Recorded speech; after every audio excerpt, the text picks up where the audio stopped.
إلهنا ما أعدلك مليك كل من ملك لبيك قد لبيت لك لبيك إن الحمد لك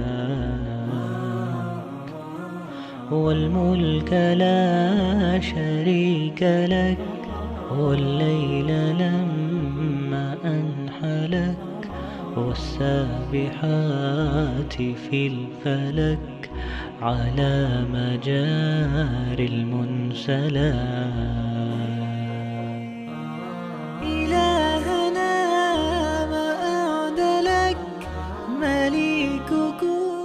بسم اللہ الرحمن الرحیم، الحمدللہ رب العالمین والصلاة والسلام علی سید الانبیاء والمرسلین، الصلاة والسلام علیک یا رسول اللہ وعلی آلک واصحابک یا حبیب اللہ، ربی یسر ولا تعسر وتمم بالخیر وبک نستعین، الصلاة والسلام علیک یا رسول اللہ وعلی آلک واصحابک یا حبیب اللہ۔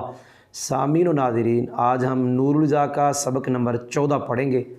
امید ہے کہ آپ کو سمجھ بھی آ رہی ہوگی اور آپ کو کافی فائدہ بھی ہو رہا ہوگا۔ اللہ تعالی ہم سب کو علم نافع عمل صالح عطا فرمائے۔ تو آئیے ہم اپنے سبق کا آغاز کرتے ہیں۔ تو آج کا ہمارا سبق نمبر جو 14 ہے، تو ہم ہمارے پڑھنے کا طریقہ کار وہی ہوگا کہ ہم لکھیں گے، لکھنے کے بعد اس کو حل کریں گے، حل کرنے کے بعد مسئلہ بیان کریں گے، پھر اگلا جملہ۔ تو آئیے پہلا جملہ ہم پڑھتے ہیں جی آج کے سبق کا۔ وَيُسَاعِدُ الرَّجُلُ إِصْبَعَهُ الْوُسْطَى عَلَى غَيْرِهَا فِي ابْتِدَاءِ الْإِسْتِنْجَاء۔ یہ ایک جملہ ختم ہو گیا جی۔ ثُمَّ يُسَاعِدُ بِانْصَارَهُ، یہ دوسرا جملہ جی۔ وَلَا يَقْتَصِرُ عَلَى إِصْبَعٍ وَاحِدٍ، یہ تیسرا جملہ۔ تو ہم ترکیب کرنے لگے ہیں جی۔ واو نئے جملے کے شروع میں آتی ہے تو ہم اس کا نام رکھ دیتے ہیں واو استینافیہ۔ یساعد مضارع کا صیغہ دو میں سے ہے، فاعل تلاش کرنے کے لحاظ سے کلام کے آغاز میں ہے تو اکثر فاعل باہر، الرجل اس کا فاعل ہو گیا جی۔ اصبعہ یہ اسم ہے، اس کے ساتھ ضمیر آئی، تو اسم کے ساتھ ضمیر آئے تو اسم ہمیشہ مضاف، ضمیر مضاف الیہ بنتی ہے۔ آگے ہے الوسطی معرفہ، ہمارا وہ قاعدہ ہے کہ اسم کے ساتھ ضمیر آئے بعد میں معرفہ آئے تو عام طور پہ اکثر طور پہ وہ مضاف الیہ جس کے ساتھ ضمیر آئی وہ موصوف بن جاتا ہے۔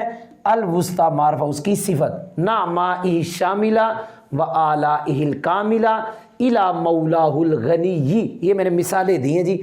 اصبعہ مضاف الیہ مل کے موصوف، الوسطی صفت، موصوف صفت مل کے یساعد کا مفعول بھی، الوسطی اسم مکسورہ ہے، اس میں متمکن کی قسم، اس کا اعراب یہاں تقدیری ہے، یہ مفعول بھی ہو گیا۔ علی جار غیریہا، یہ مضاف ہے، ضمیر مضاف الیہ مجرور متعلق ہو گئے یساعد کے۔ فی ابتداء الاستنجاء یا فی ابتداء، فی جار نکرہ معرفہ مضاف الیہ پکا قاعدہ، فی جار مضاف الیہ مل کے مجرور، یہ متعلق ثانی، فعل اپنے فاعل مفعول بھی متعلق اول متعلق ثانی سے مل کر جملہ فعلیہ خبریہ معطوفہ علیہا، ثم حرف عطف جی۔ یساعد فعل، اس کا فاعل اس کے اندر ضمیر ہے تو دو میں سے، لیکن یہ درمیانے کلام میں ہے۔ درمیانے کلام کی کون سی صورت ہے؟ یہ معطوف بن رہا ہے معطوف علیہ کا، اس لیے فاعل اکثر اندر، اس کا فاعل ہوا ضمیر جس کا مرجع رجل، بن سارہ اسم کے ساتھ ضمیر آئی، اسم مضاف ضمیر مضاف الیہ مفعول بھی ہو گئے یساعد کا، جملہ فعلیہ خبریہ ہو کر معطوف بھی ہو گیا، جوڑتے نہیں پھر جملہ فعلیہ خبریہ جب معطوف علیہ بنائے اگلا جملہ فعلیہ خبریہ معطوفہ بنائے تو اس کو جوڑتے نہیں جی۔ ولا یکتاثر، واو پھر استنافیہ کر لیں، لا یکتاثر فعل فاعل اندر ہوا ضمیر جس کا مرجع رجل، علی جار اصبع نکرہ واحد نکرہ، دو نکرے اکٹھے موصوف صفت ہو گئے، علی جار کا مجرور یہ متعلق ہو گیا، فعل اپنے فاعل اور متعلق سے مل کے جملہ فعلیہ خبریہ ہوا۔ یہاں پہ طریقہ بیان کیا گیا ہے جی کہ بندے نے جب اپنے انگلیوں کے پیٹوں کے ذریعے شرمگاہ کو ملنا ہے تو ملنے کا طریقہ کار کیا ہوگا، ہاتھ کس طرح شرمگاہ کو لگائے گا۔ تو اس کے اندر طریقہ یہ بیان کیا ہے کہ سب سے پہلے جو درمیانی انگلی ہے بندے کی اس کو چڑھائے اس کے غیر پر، اس کے غیر پر اس کو چڑھائے، پھر بنسر کو چڑھائے، اور ایک انگلی پہ بندہ اقتصار نہ کرے۔ میں آپ کو بتاتا ہوں جی، یہ درمیانی انگلی ہے اور یہ بنسر ہے، یہ خنسر ہے۔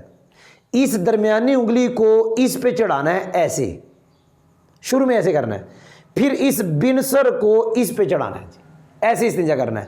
پہلے تو یہ کرے جی، اس درمیانی کو اس پہ چڑھائے، ایسے استنجا کرے، کام چلتا ہے تو ٹھیک ہے، اگر ضرورت محسوس ہوتی ہے پھر اس بنسر کو خنسر پہ چڑھا دے اور یوں استنجا کرے۔ آگے مسئلہ لکھا ہے کہ ایک انگلی پر بندہ اقتصار نہ کرے، وگرنہ کسی مرض کیا یہ مریض بن سکتا ہے، کوئی مرض اس کو لگ سکتا ہے۔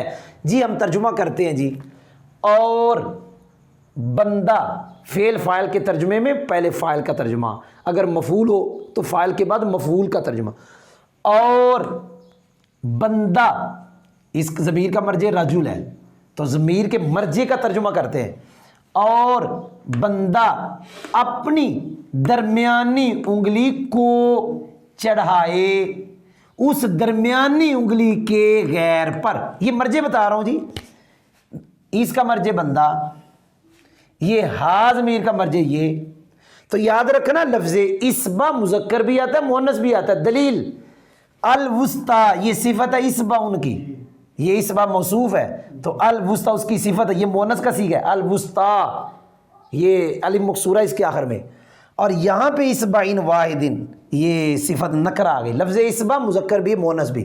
بہرحال اور بندہ اپنی درمیانی انگلی کو چڑھائے اس درمیانی انگلی کے غیر پر استنجا کی ابتدا میں، شروع میں درمیانی انگلی کو چڑھانا ہے اس کے غیر پر، میں نے طریقہ بتا دیا۔ پھر وہ بندہ اپنی، ضمیر کا مرجع وہی، اپنی بنسر کو چڑھائے، اور خنسر پر میں نے بتا دیا، اور وہ بندہ ایک انگلی پہ اقتصار نہ کرے۔ تو ترجمہ بھی ہم نے کر دیا، جو زبانی پڑھا تھا ہم نے اس کو فٹ کر دیا جی۔ اب ہم آگے جا رہے ہیں آج کے سبق نمبر 14 کا جی، آگے والا جملہ ہم لکھنے لگے ہیں جی، جس کے اندر عورت کے صفائی کرنے کا محل کو ملنے ہاتھ کے ساتھ، تو ہاتھ کیسے وہ کس طرح ہاتھ کرے گی اور شرمگاہ کو ملے گی، طریقہ کار اس جملے میں بیان ہے۔ ہم جملہ لکھتے ہیں جی، والمرأۃ تسعد بنصرہا وأوسط أصابعها معا خشیۃ حصول اللذۃ۔ جی یہ جملہ پورا ہو گیا، جلدی جلدی ترکیب کریں گے، قاعدے ہمارے یاد رکھیں، آپ کے لیے بڑی آسانی ہو جائے گی۔ المرأہ معرفہ، اس کے بعد جملہ ہے، تو پہلے قاعدہ بتا گئے ہیں، مبتدا خبر، پچھلے سبق میں ہم نے بتایا تھا۔ المرأۃ معرفہ، اس کے بعد جملہ، المرأۃ مبتدا، تساعد فعل، اس کا ہی ضمیر اس کا فاعل جس کا مرجع المرأہ ہے، بن سرہا مضاف مضاف الیہ مل، کیونکہ اسم کے ساتھ ضمیر آ گئی، پکا قاعدہ ہے، اسم کے ساتھ ضمیر آ جائے پکا قاعدہ، لوہے توڑ قاعدہ ہے۔ اسم کے ساتھ جب ضمیر آ جائے، اسم مضاف ضمیر مضاف الیہ بنتی ہے، یہ مضاف الیہ، اس کے بعد واو آ گئی ہے تو ہم نے عطف کرنا ہے، تو عطف بن سارا پہ ہوگا، اس لیے ہم کہیں گے بن سارا مضاف مضاف الیہ مل کے معطوف علیہ، واو حرف عطف، اوسط نکرہ، اصابع نکرہ، ہا ضمیر معرفہ، لہذا یہ مضاف الیہ مضاف، یہ مضاف الیہ، ہم کہیں گے اصابع مضاف اپنے مضاف الیہ سے مل کے مضاف الیہ ہوا اوسط کا، اوسط مضاف اپنے مضاف الیہ سے مل کے معطوف ہو گیا بن سرہا کا، معطوف علیہ اپنے معطوف سے مل کے۔ ابھی ہم ترکیب میں کچھ بنائیں گے، لیکن آپ کو پہلے قاعدہ بتا دیں۔ لفظ اصابع یہ جمع ہے، جمع منتہی الجموع، جمع منتہی الجموع اکیلا سبب دو کے قائم مقام ہے تو غیر منصرف ہے، لیکن یہاں ہم اس کے نیچے کسرہ پڑھیں گے، کیونکہ قاعدہ ہے غیر منصرف کی جب اضافت ہو جائے یا اس پہ الف لام آ جائے تو کسرہ آ جاتا ہے، اس کی چونکہ آگے اضافت ہو رہی ہے اس لیے کسرے والی جگہ پہ کسرہ آ گیا، اصابعی پڑھیں گے۔ اچھا اگلا قاعدہ، معاً ترکیب میں حال بنتا ہے اور اس سے پہلے دو یا زیادہ چیزوں کا ہونا ضروری۔ اب سنیں، بن سارہا معطوف علیہ، اوسط اصابعہا یہ میل ملا کے معطوف علیہ، معطوف مل کے ذوالحال معن حال، ذوالحال حال مل کے اب کہیں گے تساعد کا مفعول بھی۔ جی آگے جا رہے ہیں خشیتا، یہ تو وہی ہے جو پچھلے سبق میں ہم نے پڑھایا کہ یہ مفعول لہو بنے گا۔ تساعد کا قاعدہ ہم نے بتا دیا، مصدر ہے، ما قبل فعل کا ہم معنی نہیں ہے، اکثر مفعول لہو۔ خشیتا مضاف، حصولی مضاف الیہ مضاف، لذت مضاف الیہ، مضاف الیہ مل کے مضاف الیہ خشیہ کا، خشیہ مضاف الیہ مل کے مفعول لہو تساعد کا، تساعد فعل اپنے فاعل اور مفعول بھی اور مفعول لہو سے مل کر جملہ فعلیہ خبریہ ہو کر المرأة کوئی خبر، المرأة مبتدا اپنی خبر سے مل کر جملہ اسمیہ خبریہ ہوا۔ اب ہم پڑھتے ہیں کہ اس کے اندر کیا بیان ہوا۔ عورت نے جب صفائی کرنی ہے ہاتھ کے ساتھ اپنی شرمگاہ کی تو ہاتھ کیسے کرے گی، کیا طریقہ ہوگا؟ کہتے ہیں عورت اپنی بنسر کو اور اپنی اوسط کو اکٹھے شروع میں چڑھائے گی۔ مطلب بندے کے لیے تھا کہ پہلے ایسے کرے، ایسے، اگر اسے گزارا چلتا ہے تو ٹھیک ہے، اگر نہیں چلتا تو پھر ایسے کرے۔ اب عورت کے لیے کہ شروع سے ہی ایسے کرے، عورت کے لیے ہے کہ شروع سے اس کو اس پہ چڑھائے اور اس کو اس پہ چڑھائے، شروع سے ہی۔ بندے کے لیے یہ تھا کہ پہلے ایسے کرے، کام چلتا ہے تو ٹھیک ہے، نہیں چلتا تو پھر اس بنسر کو خنسر پہ چڑھائے۔ لیکن عورت کے لیے ایسا نہیں ہے کہ شروع میں ایسے کرے، نہیں چلتا تو پھر ایسے، نہ، عورت ابتداً اکٹھے اپنی وسطی کو چڑھائے بنسر پہ، بنسر کو چڑھائے خنسر پہ۔ ایسا کیوں جی؟ کہتے ہیں اس لیے لذت کے حصول کے خوف کی وجہ سے۔ اگر عورت دو کے ساتھ کرے گی تو ہو سکتا ہے اس کو لذت آ جائے، غسل فرض ہو جائے، اس لیے کہا اکٹھے 3 انگلیوں کے ساتھ استنجا کرے، اپنے محل کی صفائی کرے۔ جی ہم نے جو بیان کیا ترجمہ کرنے لگے ہیں۔ اور عورت تساعد، اس کا ترجمہ ہم بعد میں کریں گے، اندر ضمیر کا ہو گیا، اور عورت کیونکہ مرجع کا عورت ہی ہے، اور عورت اپنی بنسر کو اور اپنی انگلیوں میں سے درمیانی کو اکٹھے، اور عورت اپنی بنسر کو اور اپنی انگلیوں میں سے، اپنی ہاضمی کا مرجع عورت اپنی انگلیوں میں سے درمیانی کو اکٹھے چڑھائے، اکٹھے چڑھائے، کیوں؟ لذت کے حصول کے خوف کی وجہ سے۔ جی یہ جملہ ہم نے پڑھ لیا، ہم اگلا جملہ آج کے سبق کا پڑھتے ہیں۔ جی وَيُبَالِغُ فِي التَّنْظِيفِ، وَيُبَالِغُ فِي التَّنْظِيفِ، تنظیف، حتی یقطع الرائحہ الکریہہ۔ جی میں نے ایک جملہ لکھ دیا، اس کو ہم پڑھتے ہیں۔ جی وَيُبَالِغُ یہ مضارع کا صیغہ ہے، فاعل اس کے اندر ہے جس کا مرجع بندہ ہے۔ فی التنظیف یہ جار مجرور مل کے یبالغ کا متعلق اول ہے، حتی مضارع پہ آیا، اس حتی کے بعد ان مقدر ہے، جس حتی کے بعد ان مقدر ہو وہ حتی جارہ ہوتا ہے، یہ حتی جارہ ہو گیا، ان مقدر ہو گیا۔ یقطع فعل مضارع جس کے اندر ضمیر فاعل ہے جس کا مرجع بندہ ہے۔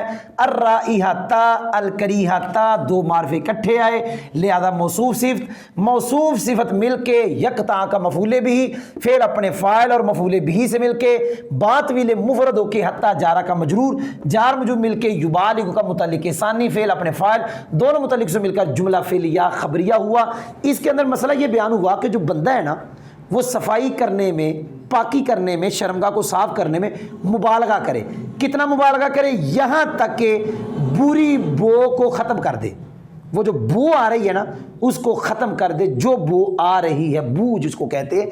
ترجمہ کرنے لگے، اور بندہ، فاعل کا ترجمہ، اور بندہ مبالغہ کرے، فی تنظیف صفائی کرنے میں، یہاں تک کہ وہ بندہ بری بو کو، ناپسندیدہ بو کو ختم کر دے۔ جی میں اگلا جملہ لکھنے لگا ہوں، وفی ارخاء المک عاداتی، مک عاداتی ان لم یکن صائما، ان لم یکن صائمن، جی میں نے لکھ دیا، جلدی جلدی میں ترکیب کروں گا جی۔ واو حرف عطف کہہ لیں یا واو استئنافیہ کر لیں، ہے ویسے حرف عطف لیکن ہم یہاں پہ یبالغ نکالیں گے جی، یبالغ یہاں نکالیں گے۔ واو حرف عطف ہے جی، یبالغ یہاں میں نے مقدر نکالا، فی حرف جار فاعل اس کا اندر ہے، فی حرف جار اخا نکرہ ہے، معرف آگے مقعدتی، یہ مضاف مضاف الیہ مل کے مجرور ہے، جار مجرور مل کے یبالغ کو متعلق جو نکالا ہے، یبالغ جو نکالا ہے اپنے فاعل اور متعلق سے مل کر جملہ فعلیہ خبریہ ہو کر مثل جزا۔ ان لم یکن صائمن، ان حرف شرط، لم یکن فعل ناقص، ہوا ضمیر اس کا اسم، صائمن اس کی خبر، فعل ناقص اپنے اسم اور خبر سے مل کر جملہ فعلیہ ہو کر، خبریہ نہیں کہنا، شرط کو خبریہ نہیں کہتے، فعلیہ ہو کر شرط اپنے مثل جزا سے مل کے جملہ شرطیہ ہوا۔ یا مسئلہ کیا بیان ہوا؟ یہ میں نے یبالغ اس لیے نکالا ہے کیونکہ اس کا تعلق اس کے ساتھ نہیں ہے، اس کے اندر صورت اور ہے، یہاں صورت اور ہے، اس لیے میں نے یہاں یبالغ نکالا۔ مسئلہ یہ ہے کہ بندہ اپنی مقد کو ڈھیلا چھوڑنے میں مبالغہ کرے، لیکن یہ اس وقت ہے اگر روزہ دار نہ ہو، اگر روزہ دار ہو پھر ڈھیلا چھوڑنے میں مبالغہ نہ کرے۔ ترجمہ کرنے لگے، اور وہ بندہ مبالغہ کرے مقعد کو ڈھیلا چھوڑنے میں اگر وہ بندہ روزہ دار نہ ہو۔ جی آگے والا جملہ، ایک ہی جملہ رہ گیا تقریباً، 2 جملے ہم وہ پڑھنے لگے ہیں آج کے سبق نمبر 14 کے، 2 جملے اور ہیں جی، چھوٹے چھوٹے جملے ہیں جی۔ فَإِذَا فَارَغَ غَسَلَ يَدَهُ ثَانِيًا، جی ایک جملہ یہاں ختم ہو گیا، ترکیب کریں گے جلدی جلدی۔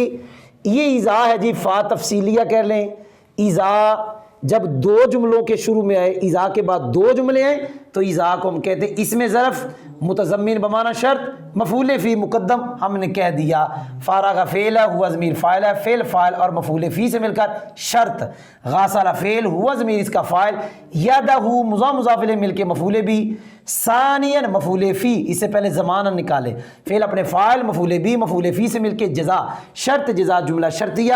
اس کے اندر یہ بیان ہوا جب استنجا سے فارغ ہو جائے، اپنے مال کی صفائی سے فارغ ہو جائے، اب کیا کرے؟ غاسل یدہ، اپنے ہاتھوں کو دھوئے، ثانیاً دوسری مرتبہ، پہلی مرتبہ دھو لیا تھا ادھر، اب یہاں دوسری مرتبہ دھوئے۔ ترجمہ، پس جب بندہ فارغ ہو جائے تو اپنے ہاتھوں کو دھوئے دوسری مرتبہ۔ جی آگے والا جملہ لکھنے لگے جی، وَنَشَفَ مَقْعَدَتَهُ، مقعدتہ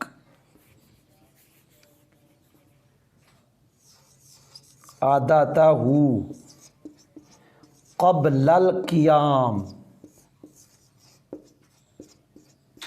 ان کان صائمن، ان کان صائمن۔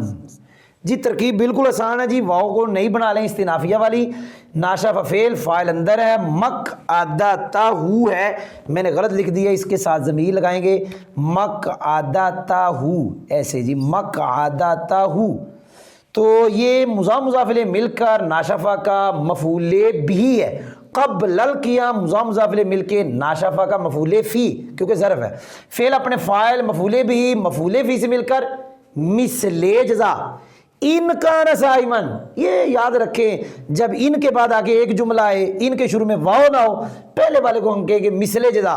ان حرف شرط ہے، کان فعل ناقص ہے، صائمن خبر ہے، کان فعل ناقص ہوا اسم، صائمن خبر، فعل ناقص اپنے ہوا اسم اور صائمن خبر سے مل کے جملہ فعلیہ ہو کر شرط اپنے مثل جزا سے مل کر جملہ شرطیہ ہوا۔